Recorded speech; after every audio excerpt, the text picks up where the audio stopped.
Thank you, Marta, for introducing me. I think we're done for today. Okay. So thank you for coming today and to assist to this session.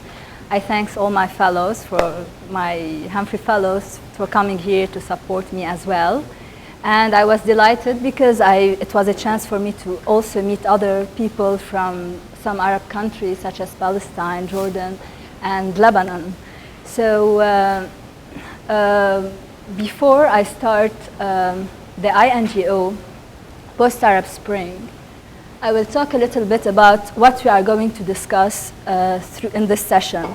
I promise I don't like to talk a lot. I'll be brief. I might take 15, even less than 20 minutes, and then we'll open it for discussion. So first, I would like to talk a little bit about my background. I come from Lebanon, and I present Lebanon here, and I would like to introduce you as well to my country in a couple of slides.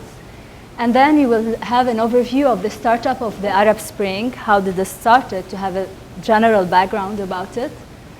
And then we will talk in general when INGOs usually intervene in the field. We will go then and talk about what kind of programs have been implemented, the impact of these programs, communities' perceptions to INGOs, how communities see INGOs in the field, and approaches of program implementations in the field as well, and then we will open a discussion. Can you all hear me well? Okay. So do you have any question for the outline? Is it all? Okay. So, who heard about Lebanon before? Non-Arab countries. Okay. Do you know where Lebanon is situated? Yes. Do you know? Oh, okay. I thought you just... Okay. It is in the Middle East, actually. Now, it is in the Asian continent. The Middle East was a recent name that was given to some countries in the Arab world, but initially we were in the Asian continent. I will show you the slide. So this is the map of Lebanon. The population in Lebanon is 4 million, so we are a very tiny country. It's very small. The area is 10,452 square kilometers. We have 18 different religions. So just imagine 4 million people with 18 different religions. I mean, it's really huge. But we're proud of it because we have a kind of cultural diversity in our country, which makes it unique. And then the languages, we speak the Lebanese Arabic language, but then we write the official Arabic language. And we have our second language is French because of the French mandate that was in Lebanon before 1943 and after the World War I. And we also have English, but mostly in most of the school we teach French as a second language. We have a mixed culture, so as a start, Lebanon was the land of Phoenicians. You've heard about Phoenicians, of course. They've initiated the alphabet in the world. And then we had different communities coming, such as Assyrians, Persians, Greek, Romans, Arab, Ottoman Empire, and then mostly recently was the French mandate. We have a good educational system in the Middle East. We have one of the best universities, American University of Beirut. It's the oldest and it's ranked #1 in the Middle East. So we have a very good educational system. And we have a big diaspora. It's estimated of 20 million people living outside of Lebanon. Just imagine Lebanon, we have 4 million, and outside we have 20 million. This is why you could find many people in Africa, in Latin America, in the United States, and all over the world. And of course, you could always hear about the Lebanese cuisine that you all love. So a little bit about the history of Lebanon, just in one slide. So the Lebanese constitution was written in 1926. And since 1926, we have decided to have a democratic system in Lebanon. And after this, after World War I, we have the French mandate. I will not go into details of the history. We could discuss it later, maybe. But, and then Lebanon asked for independency in 1943, and exactly on the 22nd of November 1943, Lebanon gained its independence. So every year in this date, we celebrate our independence. And then we have a very unique system as well, unlike the other Arab countries. Because we have this variety of religions, we have decided to have a national pact, which is that says that always the president of the country should be Christian, and not only Christian but Christian Maronite, because then the percentage of Maronite in Lebanon was very high, but due to wars and due to tension, so most of them traveled outside the country. So until now, we still have the same pact. The Speaker of the Parliament should always be Muslim Shia, and the Prime Minister should always be Muslim Sunni. So if you're qualified, you're not qualified to run for elections, I mean, it's based on religion, and this is a kind of weakness for me, at least, because I believe that we shouldn't just elect people for their religions, but also for their qualifications. Unfortunately, finally, we had a war in Lebanon from 1975 until 1990 between different, it was a civil war between different religions in Lebanon. It caused tension, and it caused many problems in Lebanon. And this is a picture of how downtown was after the war, but now it's pretty nice. It's totally different. And I just wanted to show you the parliament, and this was the Lebanese flag during the French mandate. So we had the French flag, and in the middle we had the cedar, but now we've changed it after the mandate, and it looks like this.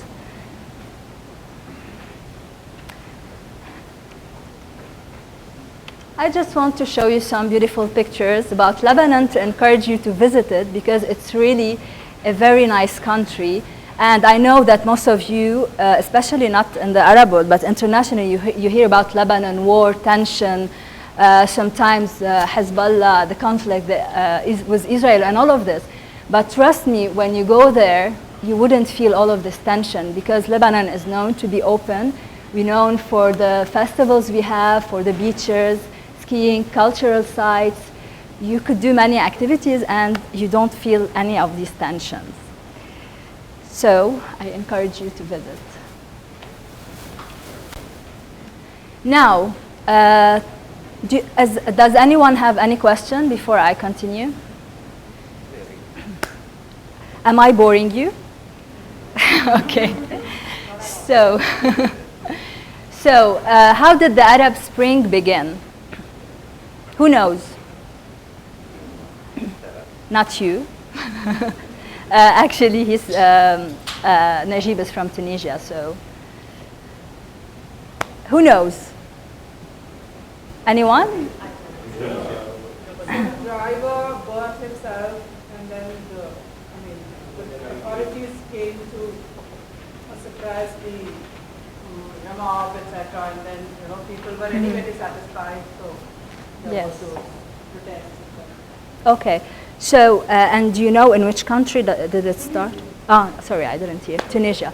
So, in December 2010, and exactly on the 18th, 17 December 2010, a poor man that was a merchant, burned himself on the street, and this accumulated after this numbers of protests in Tunisia, and it ended up collapsing the regime they have. So it started here in Tunisia, and then the ball started to roll into other countries. So it went into Egypt, Libya, some protests in Sudan, Saudi Arabia, Jordan, Iraq, Syria, Morocco, Western Sahara, and Mauritania. So although we all hear about 4 major Arab Springs, but actually it didn't happen only in Libya and Tunisia and Egypt and in Syria and Yemen, 5, but it happened also in many other countries. But the media wasn't really maybe interested to talk about other countries, and we just focused on these 5 countries. So as I've said, the Arab Spring is a revolutionary protest occurring in the Arab world that began in December 2010. Protests happened in these places. So sometimes you have many, they name the Arab Spring, they give them many different names, like Arab Awakening, Arab Spring and Winter, and have I forgotten anything? And that's it. Sometimes I feel it is like a kind of, I don't know if some of the fellows agree, it's kind of a Arab winter, because I mean the results sometimes like this is not the result that we wanted to see happening. After all the people that sacrificed, all the martyrs, we would want to say something different happening in the field. We could talk about this in our following. So, what caused the revolutions? Why people actually started these protests?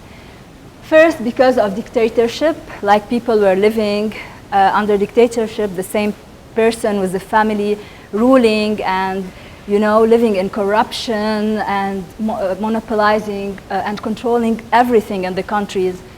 Absolute monarchy, as we said, human rights violation, government corruption. So the government had, like his family, taken all of the money, all of the businesses, and this created, and people were really poor, so this created a frustration. Economic decline, unemployment, and extreme poverty. So these were mainly the causes of revolutions. What were the main results? Now, some of these might be a bit subjective to me, so you could add some things to the list, but for me, these were the results. Agreement to rewrite constitutions. So I'm laughing because in our fellow group, we always have some words that we connotate to some people. And for me, it's connotated for Madland. So this is why we just laugh. So agreement to rewrite constitution happened. So at least they might not started yet in some countries, but they have the will to do this.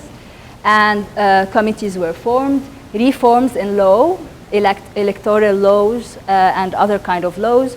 This is not my reforms, it's not my area of expertise, so I cannot tell you which laws were reformed.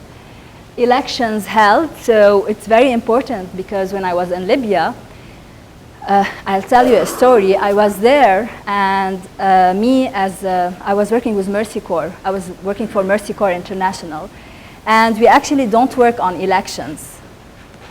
On that day, we were asked to stay home because of the tension, and we heard that many tensions will occur on the street, and we were not allowed to go. And I was sitting in my room, and I said, well, I want to go. I will go, and I will not tell anyone that I'm going. I called one of my security friends, and I told him I cannot. I mean, it's the first time elections. I'm living the change. It's the first time we're having elections in Libya. I should go to the polling stations and see what's happening. So my friend took me there, and I told my colleague that I'm going to visit my neighbor, and I had to lie. And I went there, and it was really, really a smooth election process. I didn't imagine that for the first time, the elections would happen this way. Like people, if you ask them, who are you going to elect? They didn't know any of the people that they were running for elections because it was the first time. They don't know their performance, but they were happy. For once in their life, they can say, I want this person, regardless if this person is good or no. So the hope was in their faces, and it was really a good step in these countries. Improving communication between government and people. So before, the government didn't care about the opinion of people. Now, whether they care or not, they cannot tell the people, we don't want to listen to you. They are obliged to listen because that was a problem in the previous governments, and they want to improve it. The living standard, for example, in Lebanon, during the Arab Awakening, we had some protests, and people asked for an increase in the monthly salaries, minimum monthly salaries, and it actually happened after a while. regardless if it was a good increase or not, but actually it happened. Considering reforms in the educational systems, some countries like Libya, I'm talking a lot about Libya because I've experienced it there, like other fellows from Tunisia or Egypt, you could talk about your experience as well. So during Gaddafi system, like children or students weren't allowed to learn other than the Arabic language because Gaddafi didn't want anyone to know what's happening outside of their country. So if they understand English, if they understand French, they could understand many things that is going on, and they didn't want them to be open to the world. So now they have started to integrate new curriculums, English and French in their schools, and this is really very impressive. You mean elementary schools or secondary schools? I think you are wrong. English was being taught in elementary school and secondary school in Libya and all the schools of Libya. Well, when I was there, I'm talking about my personal experience. Yeah. Most of the children I was meeting, they didn't have a clue about English, and they didn't have a clue about French, and they were asking for this. So this is what I've experienced. You might be wrong. We could look more for your answer and maybe do some research. But this is what I've experienced. And we had several meetings with the government actually to discuss these kinds of issues and how we could improve the language system in schools. But we could talk about this. Okay. When in general INGOs intervene. So I've just put some international organizations' logos. I've chosen them randomly, so I didn't mean to choose specifically these logos. So international organizations intervene in natural disasters, during war, whenever a conflict happens, development programs, post-conflict, environmental issues, human rights violations, health issues, so on and so forth. We could add many other topics to the list. So this is when international organizations intervene. What kind of programs have been implemented so far in these countries? Of course, I'm talking about my personal experience and in my area of expertise. So most of the programs would go to governance, transparency, and accountability. Women empowerment, because we believe that women should be more proactive in their societies, and especially in these countries, they weren't. And actually, we could have two examples. One in Tunisia, where we had a good percentage of women elected in the parliament. It was around 20%. To be candidate, every list must be 50-50. Yeah, so this is great. In Libya, 500 women ran for elections in July 2011. So it was really impressive. Electoral process, monitoring elections. So the UN and international organizations were training people on how to monitor elections and how the election process happened. So that civil society could be a proactive entity and to monitor what's going on and to report of any fraud or corruption happening in this regard. Civil society support. So most of these countries, they weren't allowed before to have civil society groups or NGOs, and suddenly they have democracy, and suddenly they want to do something, but they didn't know how to do it. So when I was also in Libya, I was managing a civil society support center, and I was training civil society people there, groups, and they didn't want money. Like in Libya, they don't care. They tell you, we are a rich country. We just want to learn. We want to know how we could do advocacy, how we could run our organization, how we could manage a program, how we could ask for funds. So they didn't know any of these skills, and that's what they needed. So we started to help them in doing this, and since they don't have places to meet, we have provided them with a big space where they could meet and do training if they want. Conflict management, you know, for example, in Lebanon, we have many conflict management programs, in Libya too. The idea is that in Lebanon we have many different religions, and we had the civil war, and we are still recovering. So many conflict management programs are there to make people start talking together about their conflicts and how they could better resolve this conflict to live together.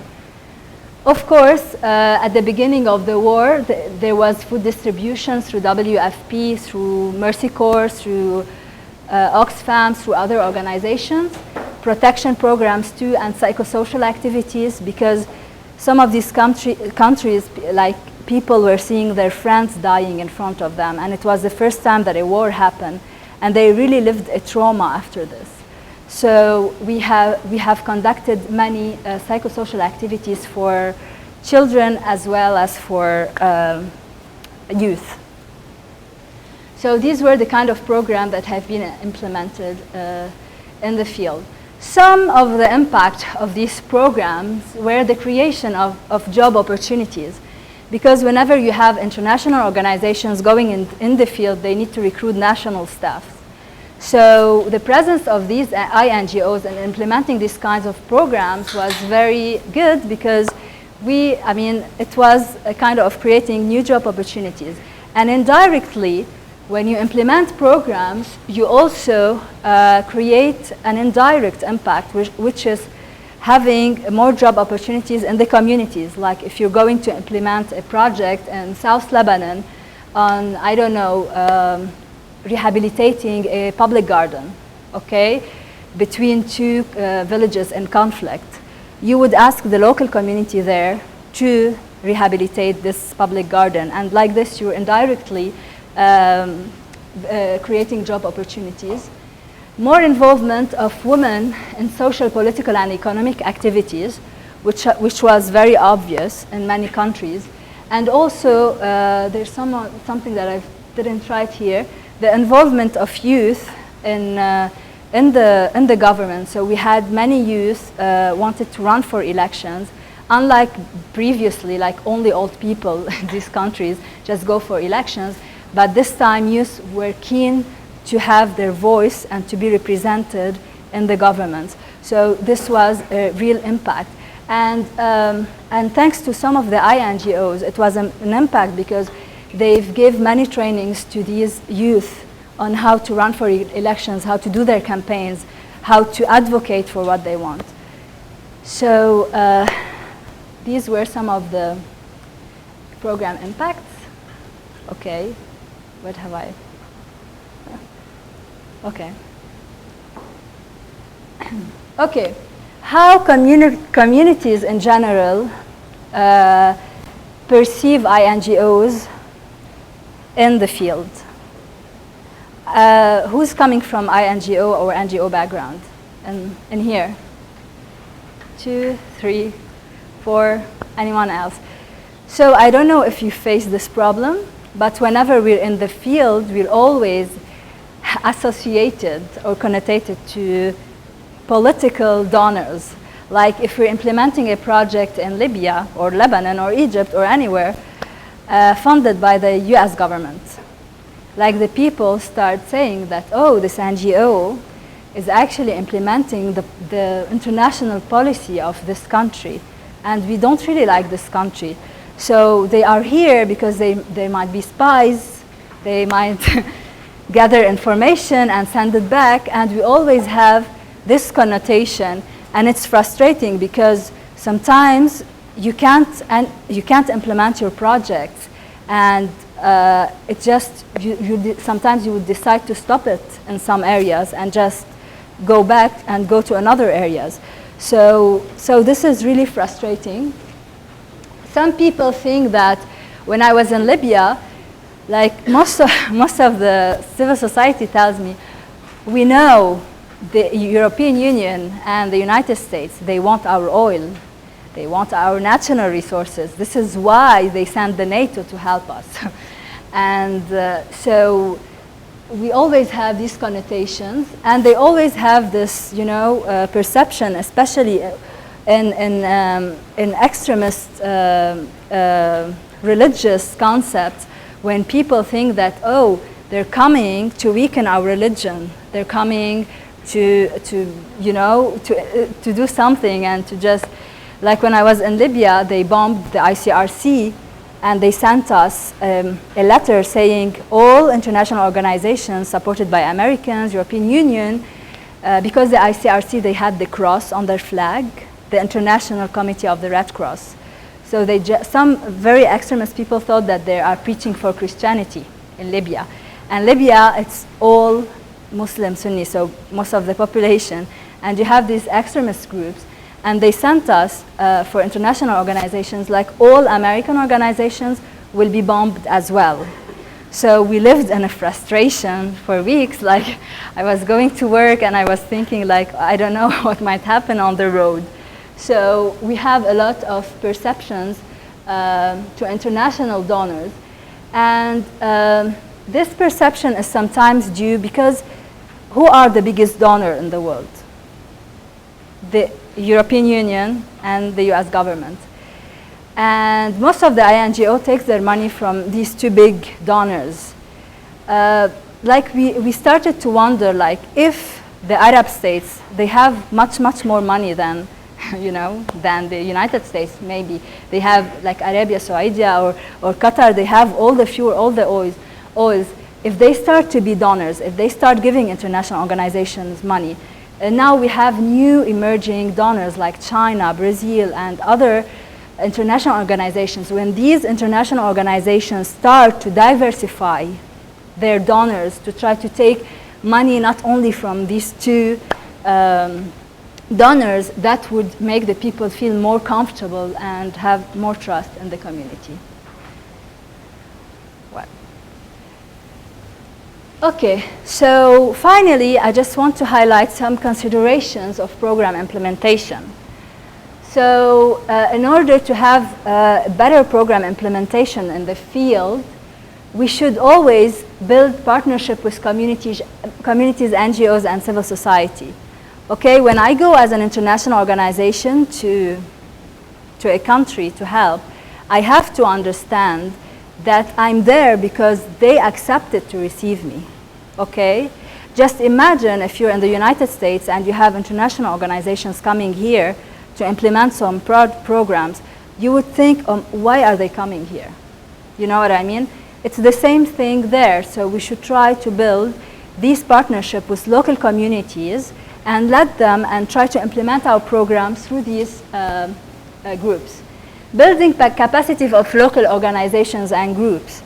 Building the capacities, we have to create a kind of partnership. It's not a kind of, I'm the donor, I'm the NGO, I know, you don't know, and okay, I have to teach you.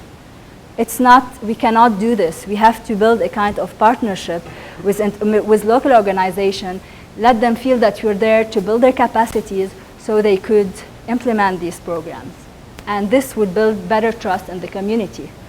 Building equality through involving partners at all stages, including planning, project design, and programming. Like in most of the cases, because I work in INGOs, now we try to change it a little bit. We just go to the partner, we tell them, can you be a partner with us? And they say yes. We go, we write the proposal, we submit it to the donor, we take the money, and then we tell them, hey, we win the proposal, let's implement it.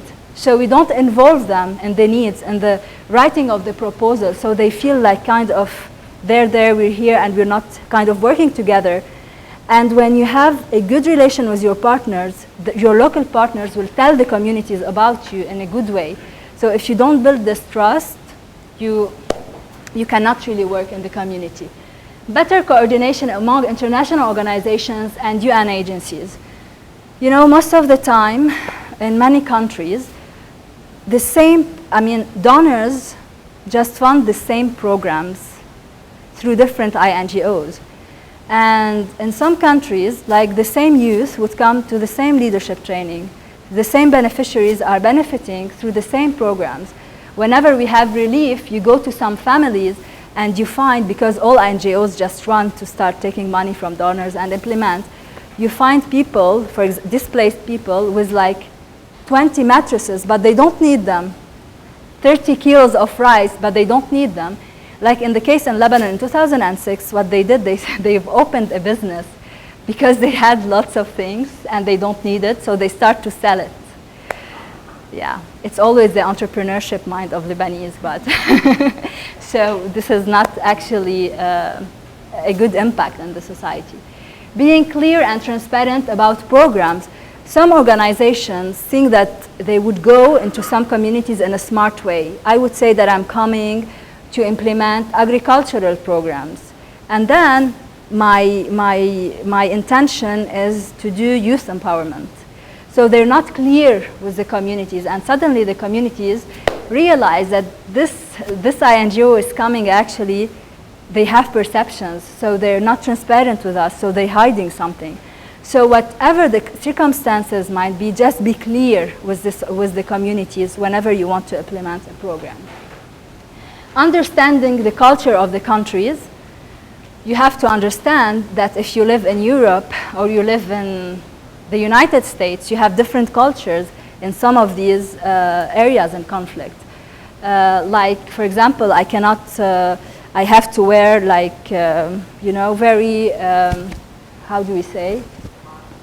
Conservative clothing in some areas, and I should accept this because I'm there. I have decided to be there. Developing programs that creates impact and consideration of the timeline. Sometimes donors tells you like, you have 4 months to work on an electoral process of governance project or something that needs years and years, like 2 years at least to have an impact. And I mean, what can I do in 3 months in supporting civil society? They've never heard about it. I mean, to understand what is civil society, they need at least 6 months. So how you as a donor would tell me in 3 months to implement a project that will give us an impact. I mean, here I think the donor is wrong, but also INGOs that accept to implement such programs in a short period. So I think we should do some lobbying with donors about this issue. Thank you. So that was my presentation.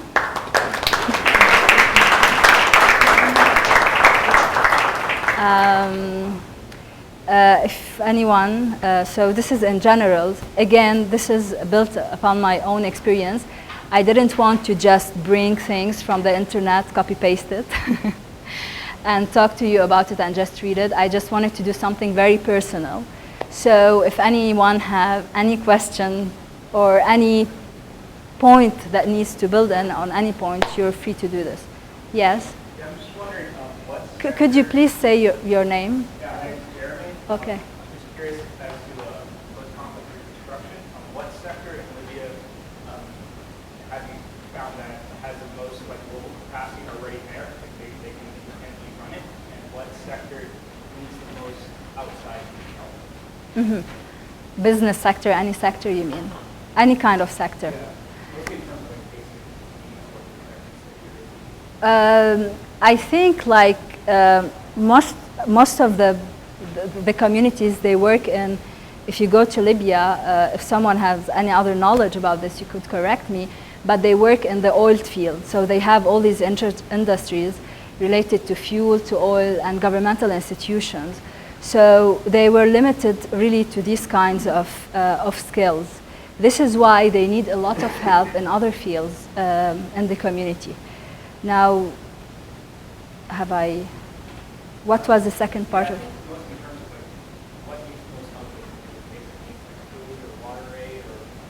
What kind of needs they need? Oh, sorry.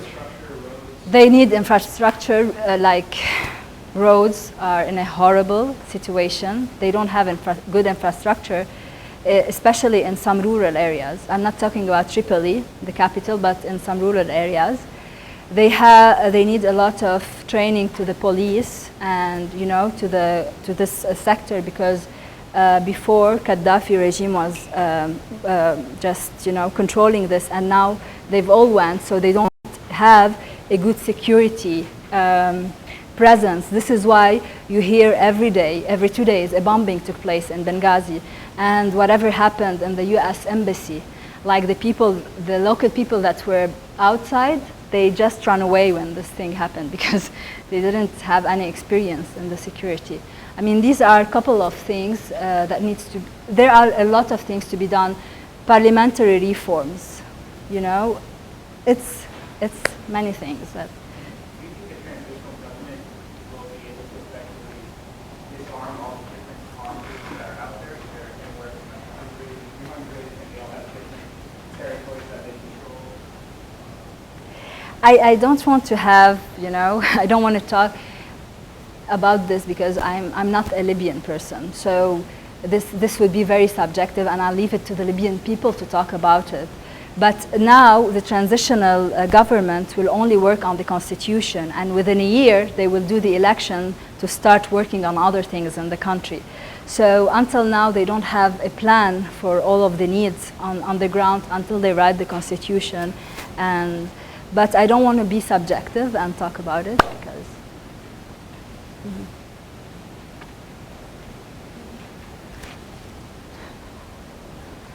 I'm very interested in knowing how you can build this trust within the community, considering that they have this perception about international organizations, about that they could be in Greece. Because when you experience and knowing the importance there is to work together with them, but which are the basic conditions and the basic steps that you need to take in order to generate that trust and to be able to work together with them?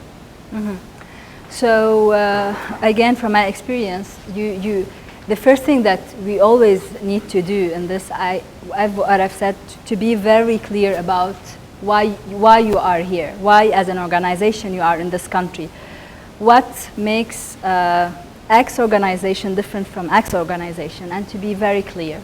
Second, to work with local partners, you know. Working with local partners in these countries is very important, so you could access, because they will start talking about your reputation, okay? Being clear, involving, as I've said, involving local partners in the whole process would take time. Now this process, it would take time. You have to do some visibility in the communities. You don't have to sit in your office.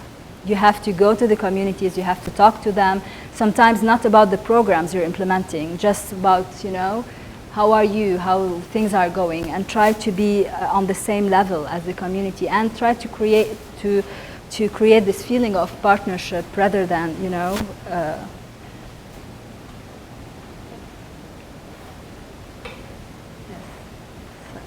yeah. I'm Vasudha and I'm from India, and I want to ask you, what is your impression of the sustainability of these new initiatives that, you know, I mean, there were the aspirations of people which led to the Arab Spring, you know, democracy, less corruption, more transparency, more participation in decision making, etc. So now this is, the regimes have been overturned, but do you see that these changes will be sustainable in the long run, or things will be like, you know, business as usual, except for there was a despotic or you know, undemocratic regime, and then there will be a democratic regime? Because when you were mentioning the reasons the people were fed up, except for that despotic regimes or autocratic regimes, the rest of the things, I think any nation in the world is facing all the same things. So even democracies are facing that, even the developed world is facing, economy is going down and employment is there. So how long, I mean, if you think that people are going to be happy and continue in the way they have now chosen to, or they are going to go back because it is probably going to be Wow. You've just raised something that is always a question mark in my head. I mean, that's the question mark I have about the Arab Spring, you know? Like, people have lots of expectations. Like, they think that the regime collapsed, everyone will have jobs. We won't have corruption anymore. The governments will be perfect. But at least for me, I mean, that's a question mark. I don't want to talk specifically about these countries, but I can talk about my country, Lebanon. We tried to do many reforms. We tried to do a revolution. We go every day on the street. Now we're on the street asking for electoral reforms. We're initially a democratic country, but corruption is there. We still elect the same people that we know that they are corrupted. We still have a problem on unemployment, and we're still having all of these issues. I think that this is something like, that's a question mark for me. Now, what I try to make myself believe is that at least these countries now have elections. At least they have freedom of speech. They can talk. At least they can say, I need a job, before they couldn't, you know?